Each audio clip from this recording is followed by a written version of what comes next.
Well, Rusty, we are super excited today to be joined by Ryan Baise. Ryan, why don't you give an introduction of yourself and your business? Thanks, guys. It's good to see you. Yes. Uh, I'm the co-founder and CEO of Youth Inc. Youth Inc. is a media and commerce company focused on the youth and high school sports industry. We are a couple years into this journey, a little bit longer if you go back to the original podcast that Greg Olson of NFL Lore, who's my co-founder, started as a passion project really for him as he retired from 14 years in the NFL and stepped into, as he says, his full-time job, which is coaching youth sports across his three kids.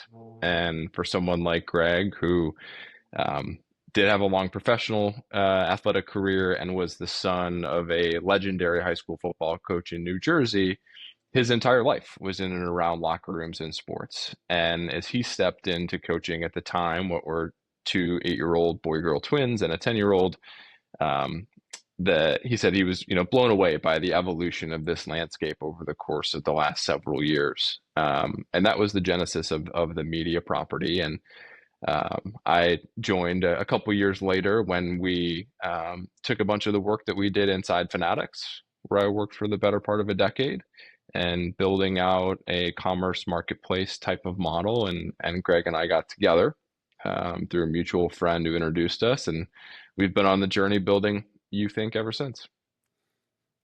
That's an awesome story. So obviously there had to be an inspiration somewhere, right? And y'all got connected, I guess, when you're at Fanatics.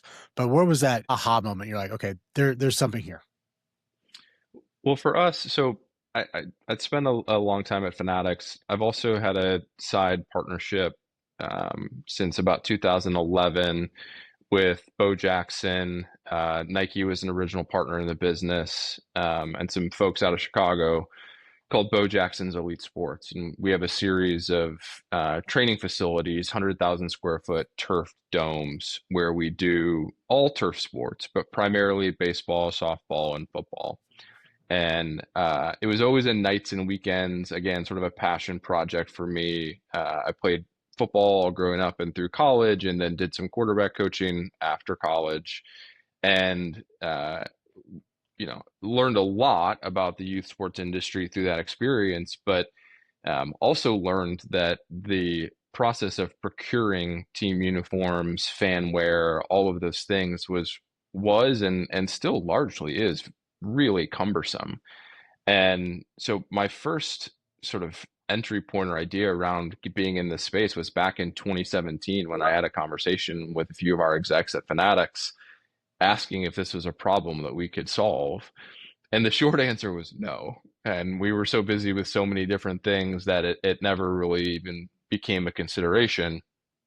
And then it boomeranged back about 5 years later, when this industry, as in youth sports, started to warm up. We had a lot of conversations with folks, both on the private equity side, to the operators, to the leagues, the big brands, and you could start to see in summer of 22 and into summer of 23 that youth sports as an industry was really becoming a thing. And the professionalization of the market, hopefully mostly for the better, not always, was really becoming prevalent. And there were also some interesting undercurrents in on the business model in the print on demand world that enabled this sort of IP management, long tail economies of scale that really didn't exist, probably even 5 years ago, let alone 10 years ago. And so it was kind of that confluence of circumstance that made it an interesting time to try to go build a business in this space. Well, we love hearing about POD on this podcast, so we're definitely asking more questions about that. But one before we move into it, we've talked to several entrepreneurs on the POD playbook. It's always so fun and interesting to hear about different journeys building businesses. What would you say have been some of your highlights and some of your challenges so far as you built up the company? Oh man, there's a lot of both. I was talking to another founder a few weeks ago who he was asking me how things are going, and I said, there's great days and there's days that aren't so great, and I'm a kid would consider myself a pretty even keel person.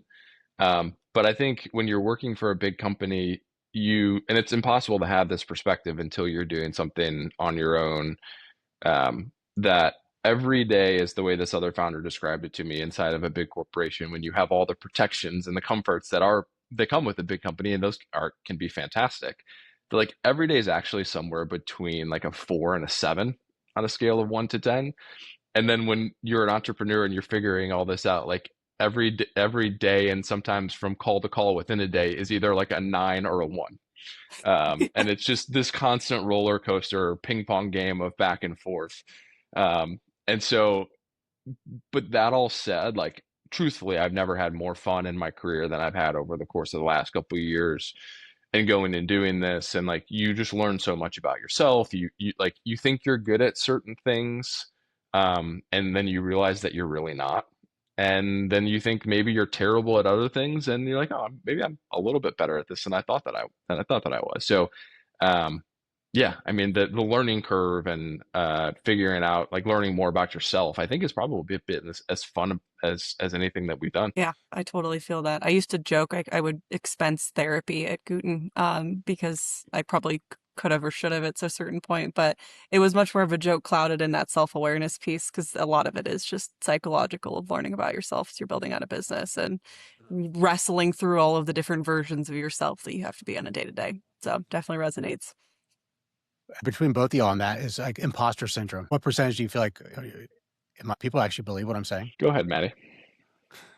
You I punted. think it depends. I feel like part of being an entrepreneur is you have to be like insanely confident in what you're doing because you have to show up to your team and your investors and whoever your customers, the market, and like really actually genuinely believe in the business that you're building. And so, and some days I think you have to trick yourself into that because you know too much about the business and you're like, oh my God. So you kind of have to trick yourself, but you also genuinely have to believe in what you're doing. Otherwise, I think just the ups and downs and roller coasters and realities of building a company, if you don't believe in it and you don't want it, what's the point, right? So I think imposter syndrome in some ways is a part of that narrative, or at least it is for me, of constantly feeling like you're kind of on stage performing for the business and believing in it and having to represent it to people and always having a little bit of the shadow of the doubt.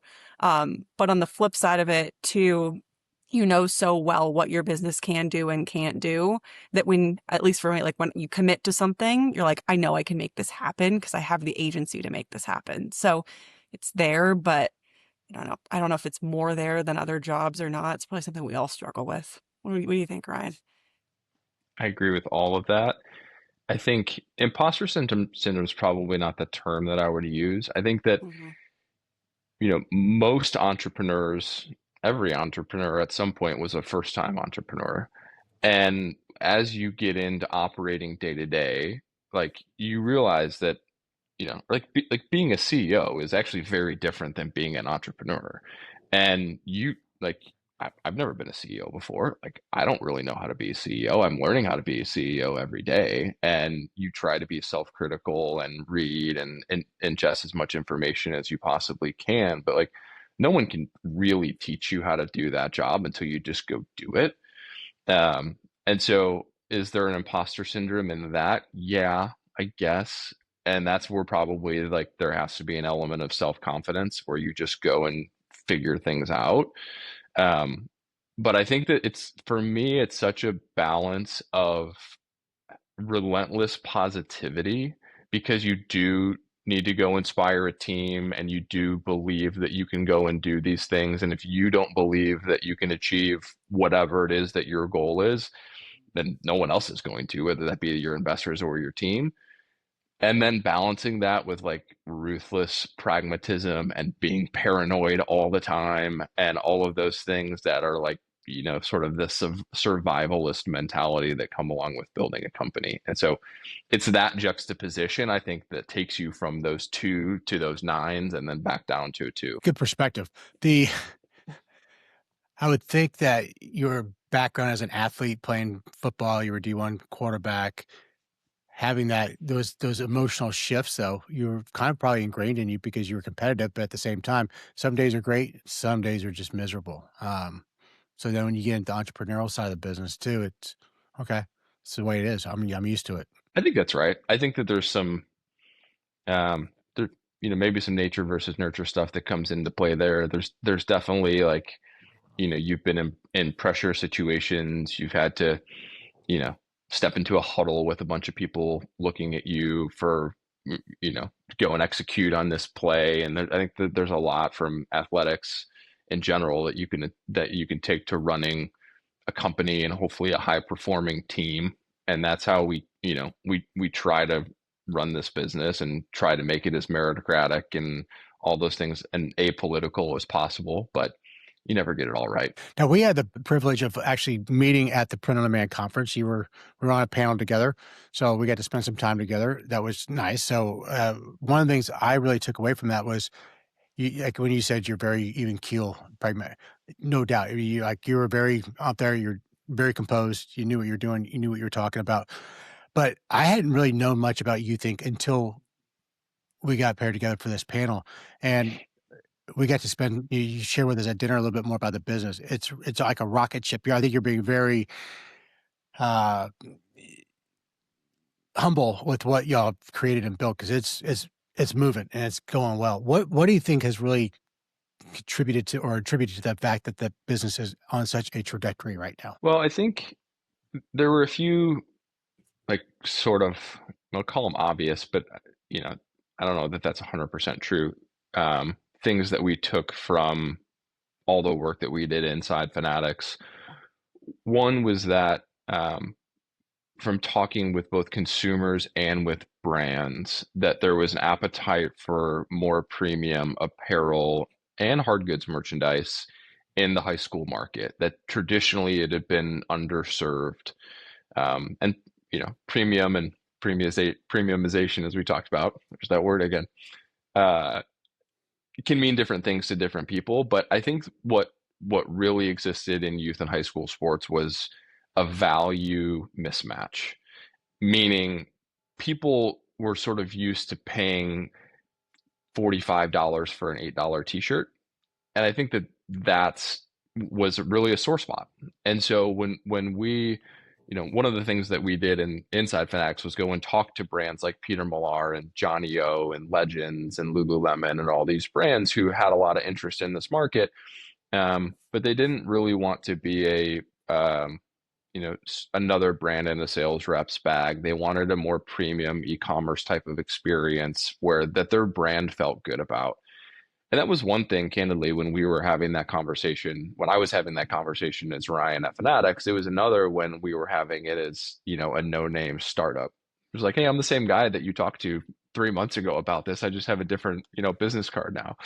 Yeah. But getting those brands to buy in and allow us to be good partners and good stewards of their brand was something that we, didn't take lightly and don't take lightly. And so I think having those brands be a part of our platform out of the gate was something that was different and something that we've heard a lot from customers is like, oh, I've never seen brand ABC in this space with our high school's logo on it before. And so I think that that's one thing that's resonated. But gosh, we still see so much room for improvement on all aspects of our business, from customer experience, on-site, off-site, marketing, supply chain.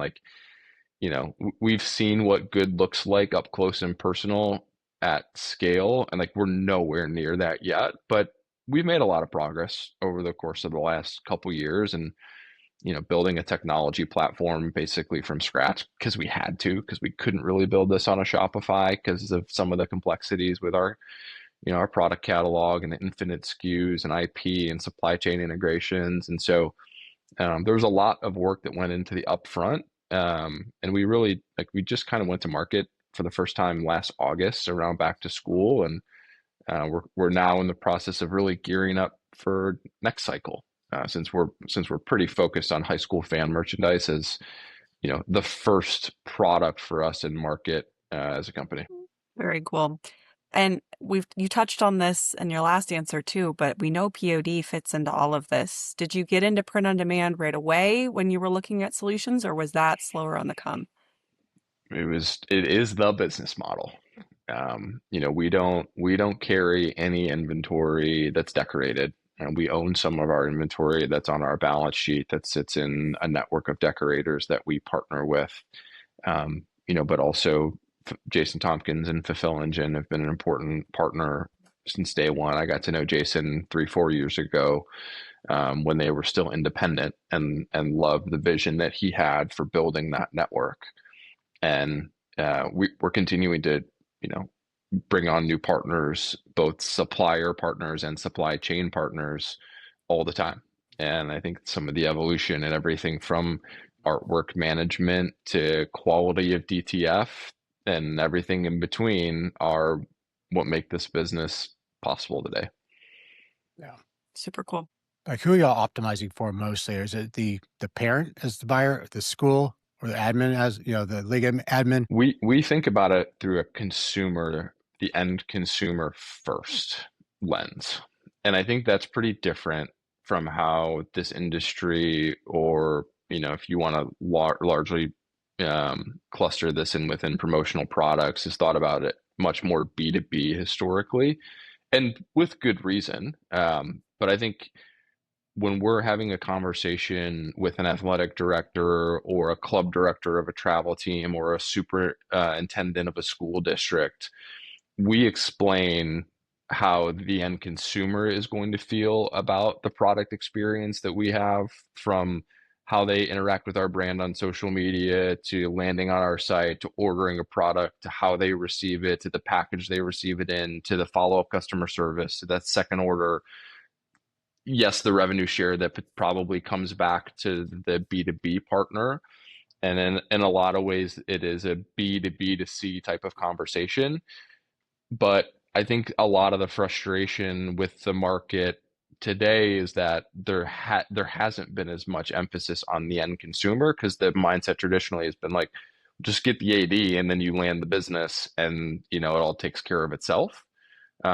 Which historically has been pretty true, but I also think that that's where there's room for improvement and opportunity. Switching gears, I know that you've got a lot in front of you on the business side, Ryan, but how does that work today? Do you have a field sales force? Are you relying a lot on digital marketing? Like, I'm always curious on that side of the world. To date, it's been heaviest in digital marketing. That was, really kind of a core was and is a core competency of ours and the team that we've built.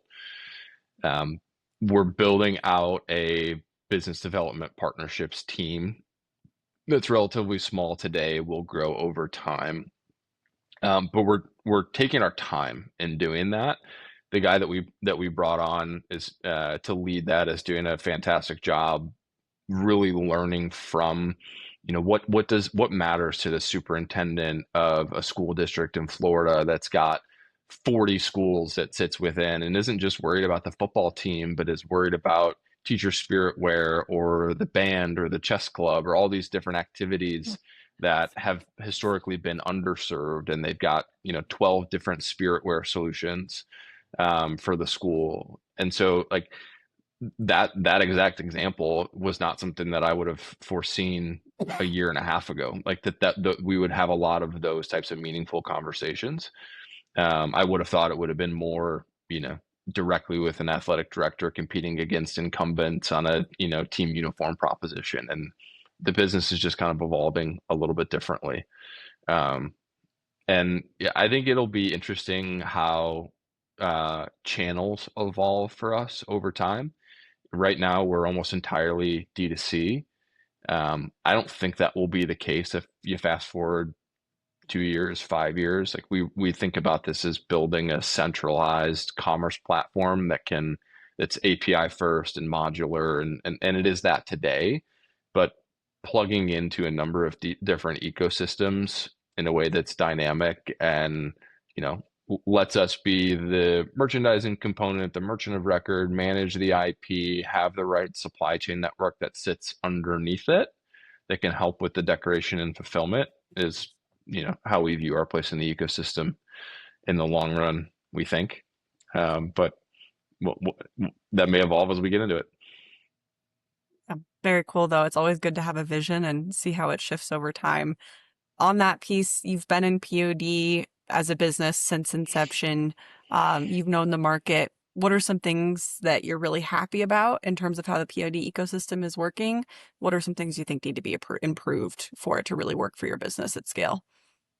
Yeah, so I feel like I'm very much the new guy to the POD industry. And I think it's interesting, like we talked about this at the Fulfill Engine conference, like what POD even means today versus what it may have meant, a couple years ago. Like I think historically, I would have thought POD just means like uh, minimum order quantity of one or low min. And I think, what we hit on at the conference is that it's more about system automation and the technology that's coming to this industry and different businesses that it unlocks. And so I think that there are continued improvements in the decoration technology for sure.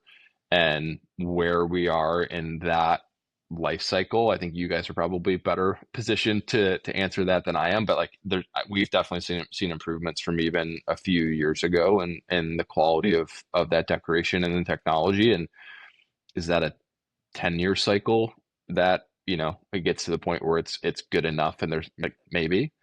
I think there's a lot of room for improvement on um, sort of standardizing technical integration with different partners. Like that's a large area of focus for us. Everyone's APIs are different. Like it takes a lot of time. It takes too much time, honestly, to do those integrations because there isn't a centralizing function. Um, and we talked about this at the conference too, but like there's also a lot of improvement around the artwork function and what's required today, and some changes around what AI is enabling in terms of scaling up and scaling down and DST file conversion and all those things. Like I think all that stuff is going to get better in the coming years. I ran the cross programs. I've coached them. I've had travel teams, and art files. Getting a lot of times they're creating their own, or it's passed down. It's low resolution. It's not good. Nothing is going to be perfect, especially when you're dealing with a lot of times parent volunteers that are managing it. It's been passed down from person to person to person. How's that friction? How are y'all solving for that? And how's technology helping enable that? So it's still less automated than I would like it to be. It depends on a lot of the times the quality of the artwork that we're getting from a partner. We're using things like Nano Banano to up-res, improve quality. We're still running vectorizing basically everything because it's the cleanest way to standardize the files for a network of decorators and for our on-site systems to have really high resolution imagery. But I think that that's something that will probably improve too. Will the concept of vectorization go away? I don't know.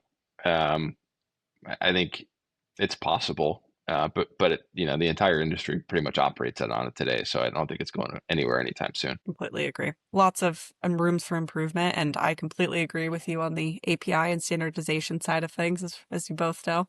Have spent pretty much all my time on that topic, so a lot of work to be done there for the industry, certainly. Rusty, you have a tip at your tongue. You're about to say something. Well, no, I was just going to say, it's like your love language. He was talking your love language there for a Yes. little bit, order management and all that. I was like, oh yeah, she's like, No, yeah. no. It is my professional love language, but don't buy me a present in that, Rusty. I'll get mad at you. You don't want a t-shirt that says, order management is my love language? I know a person that Product can get data that. normalization. Yeah. Now I'm going to get you Totally. one, Maddie, that says reconciliation is my love language. Yeah. Rusty heard me go on my billing soapbox yesterday. The billing problem in this industry, but that goes hand in hand with nobody's doing things the same way. But then you get into That's ERPs, exactly it's a whole thing. Maybe my boss at Taylor will watch one of these podcasts where I'm just ranting about these problems that gets on. I'm going to get a phone call on an episode one day and be like, hey, we heard you talking about this. We're going to give you a whole bag of cash and go solve it. Just putting that thought out to the universe. Yeah. If you solve it, send me the tips. I'll just give you the software, Ryan. How about that? Great. Deal. Even better. Yeah. Deal. All right. Well, It's been awesome having you. It's Friday afternoon. I'm sure you are eager to get to your weekend. Let's do a quick rapid fire wrap up here. First question, what are you excited about as you look toward the rest of 2026? Oh man, I'm excited. We have all these scaling problems and opportunities at YouthInc. Building a team, going out and finding new people is probably my favorite part of the job. And so, Hmm. I'm knee deep in that right now as we, posted a few roles that we're bringing on yesterday. That's top of mind right now. So I'll say that's what I'm excited about. That's awesome, Ryan. Super cool to build a team out, especially from a business stage that you're at. Second question is any predictions for the POD market, for the youth sports market? You have a crystal ball you've looked into, things you think might happen this year? Ooh, I'll take from the youth sports market. Um, the exciting thing is that capital is flowing into this market very aggressively. And with that, we talked a little bit earlier about sort of the pros and cons of private equity coming into any market. There's so much room for standardization and improvement in quality. Kind of goes back to that value mismatch that I talked about with the $8 t-shirt. You have that experience in almost every subset of the youth sports market today. And so I think that having um, better systems, better processes, um, human capital and talent coming into this market in a way that it never has before, like that's really encouraging for tens of millions of youth sports families. Totally. That's super cool. And it's going to be exciting to see what happens with all that capital. Absolutely. It's neat. It's good to have that. That's a good problem to have. My question is, what's one AI tool you cannot live without? So I I have A/B tested my way through a lot of different AI tools over the course of the last year, maybe too obsessively so. Uh, will just take just the big ones between ChatGPT and Claude.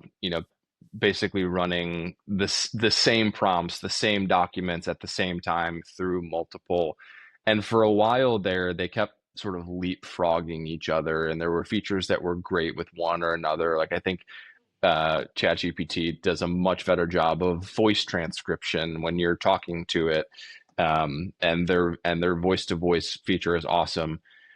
But for my role and what I do is as our CEO and CFO and a lot of writing and a lot of strategy work and all those, like I think Claude has taken some massive steps forward in the course of the last few months, and I've basically put all the chips into Claude, and um, but we're actually just going through this exercise internally now, like really understanding how people are using them.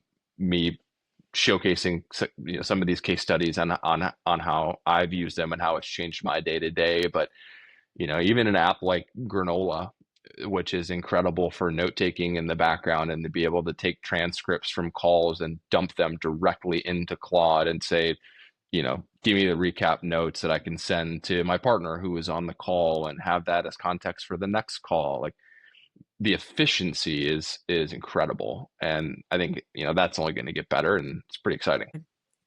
Well, Oh, Ryan, thank you so much for joining us. We will let you get off to your weekend, hopefully soon, if not immediately. But really great having you on the POD Playbook podcast. Thank you to our sponsors, Print Island, who help us keep the show a reality and distribute it throughout the ecosystem. And any final closing words from you, Rusty? send IT help. We've been struggling with IT today. So send IT help. It's great seeing you, Ryan. Really, thanks for doing this. Have a wonderful weekend. And to everybody else, be good. See y'all.